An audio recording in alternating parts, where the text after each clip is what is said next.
masjidka weyn ee masjidul jaamac oo ku yaala magaalada Kismaayo ee xarunta gobolka Jubbada Hoose gaar ahaan xaafadda Kiboora oo qabyo ah muddo dhan sanad iyo waliba bilooyin ayaa culimada gacanta ku haysa waxay ugu baaqeen dadka muslimiinta ah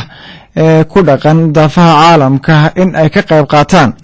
dhamaystirka masjidkaasi kaasoo imika meel fiican maraya balse aan wax kharash loo haynin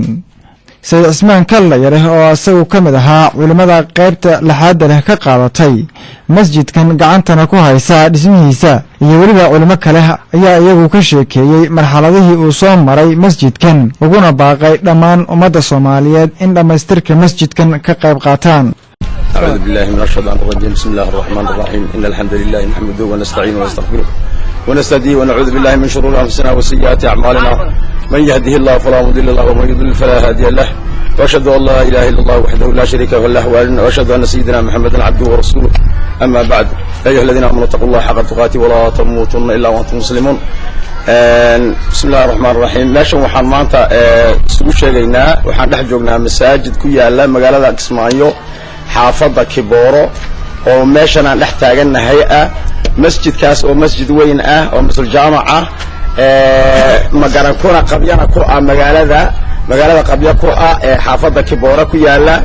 ayaan dadka muslimiinta u bandhigaynaa inay masjidka wax ka qabtaan ilaahay dartii ninkii muslima ee wax heli karaaba oo ku darsado oo wax ka qabto ayaan meesha ku duubaynaa insha Allah wuxuu ku yaalaa masjidku ee xaafadda Kiboora la yiraahdo kamid ah xaafadda Farjano qaybta Waamo tilmaantaas ilaahay masaajidka halla wada fiirsado masaajidka weyn ee qabyada weeye إن شاء الله تعالى مقال يمقال لبضب ولا قدوا بيا ذلك المسلمين ترى متبوعين تيه ونكسم وحين ولنا هاي محسنين تاع كسر قيب قال مساجد كسر درصلا إلهي درت وقصر درصلا نك إلهي بيجي سدسا كما أيها بيت دولار إساسي حديث كما بيقول كعب إن شاء الله تعالى هوش أصلا نماطي من عبيسين الناس المسلمين تاع جوا عالم كأمام مجالنا كسمايو أمام وطن كمير جوا مجا الصوماليات أمام مجا مسلم كدمانت وحنا عبيسين الناس عبيسك ياي مسجد كاس أو بعهن دقارة أدو بلارن ومسجد وين الله بطبقة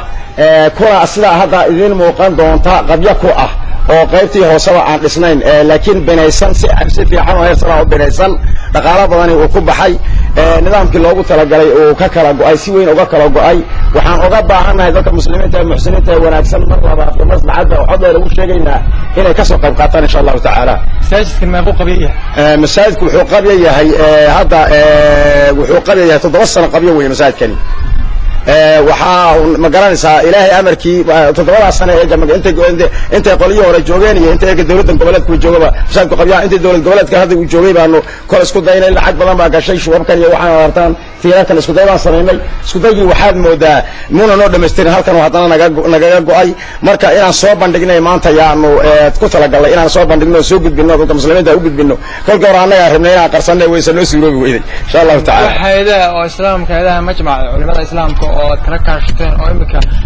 idinka taakuleeyo oo suugaysaan ma jiraan waxaan hadda sugayna ma laha wixii aan sugaynay waxyaalo waayo referendum naga qayb qaaday waa jiraan laakiin waxa hadda aanu ognahay oo wax noo ballan qaaday ama aan sugaynaa ma ay jirto xaafadana waa xaafad weyn oo masaajid lahayn ilaa 200 oo guri baa ariiriisa ku dhisan masaajidkaas kolka in la soo taakuleeyo aan sameynaa waa gartay inta halkee masaajid ugu dhow hadda masaajidka aan dhisnay baan magaalada Kismaayo masaajidka ugu dhow xaafad waxaan ugu dhow dalxiiska masjid ku yaala iyo masjid ku yaala meeshan la yiraahdo Olympic asokada meeshan dhalinyarada ciyaaraha meeshaas ugu sugaysan meeshan dhalinyarada garoonka carruurta ku ciyaar ugu dambeyn idinkoo ah culimadii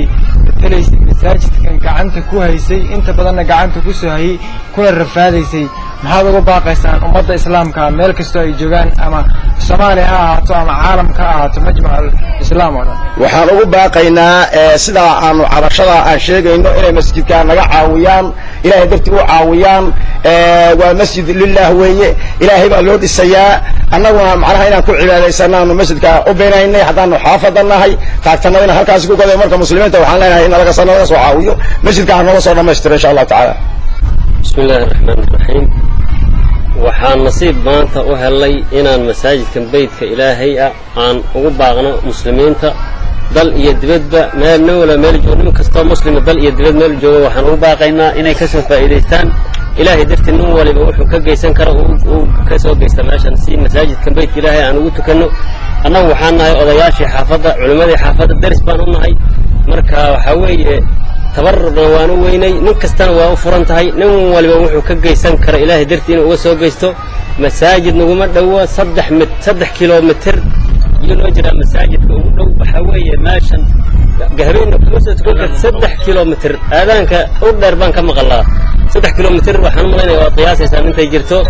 marka sidaa awgeed waxaan ugu baaqaynaa muslimiintu meel kasta oo joogaan dal iyo dibadba nin waliba wuxuu ka geysan kara inuu ka soo geysto masaajidkan siduu sheekhii hore soo sheegay ku yaalla xaafadda Kibboora ka tirsan xaafadda Farjanno waaxda Kibwaamo gaar ahaan Kibboora marka sidaas darteed waxaan ugu sheegaynaa muslimiinta dal iyo dibadba inay waxay ka geysan karaan nin waliba ka soo geysto oo laga soo qabyatiro masaajidka dabaq waxa weeye dabaq baan yaa laga rabay xataa biyaanadii hoose ee lagu tukan lahaaba ilaa hadda qabyana waa ujeedaan marka balsi dadka muslimiinta ee dariska islaamka ugu tukadaan naga soo dhamaystiran ugu baaqaynaa muslimiinta masjidkan ayaa isagu ah masaajid weyn oo 2 dabaq ah